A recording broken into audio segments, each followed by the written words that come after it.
Bismillahirrahmanirrahim. Assalamu alaikum dear students. Today I am going to explain you basic and key difference between three important terms used in political science. और वो तीन important terms कौन सी हैं? Federation, confederation and यूनिटरीज़म.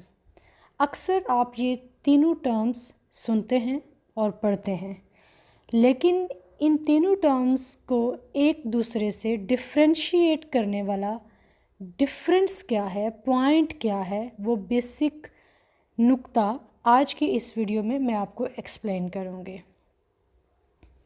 अगर हम confederation की बात करें तो एक कन्फेडरल अरेंजमेंट में जो सेंट्रल गवर्नमेंट है वो डिपेंडेंट है on its constituent units for its existence.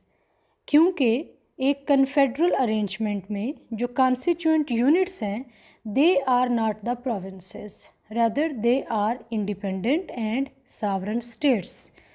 और वो इंडिपेंडेंट और सॉवरेन स्टेट्स अपने कॉमन पॉलिटिकल और इकोनॉमिक ऑब्जेक्टिव्स को अचीव करने के लिए एक कन्फेडरल अरेंजमेंट को अडॉप्ट करती हैं, लेकिन उस कन्फेडरल अरेंजमेंट को अडॉप्ट करते हुए they don't lose their sovereignty. वो अपनी सॉवरेनिटी लूज़ नहीं करती हैं, वो अपनी सॉवरेनिटी को रिटेन रखती हैं और किसी भी वक्त उस कन्फेडरल अरेंजमेंट को छोड़ के जा सकती हैं.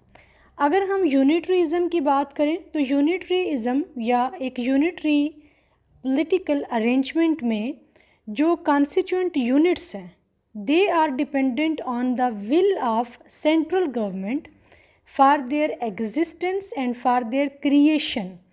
क्योंकि एक यूनिटरी फॉर्म ऑफ गवर्नमेंट के अंदर जो कॉन्स्टिट्यूएंट यूनिट्स हैं they are the sub national governments, they are not the independent states. और यूनिटरीज़म के अंदर जितनी भी इम्पोर्टेंट पावर्स हैं they are all concentrated with central government. Central government unitarism के अंदर कॉन्स्टिट्यूएंट यूनिट्स को पावर्स डेलीगेट करती है और जो डेलीगेटेड पावर्स होती हैं वो किसी भी वक्त कॉन्स्टिट्यूएंट यूनिट्स से वापस ली जा सकती हैं.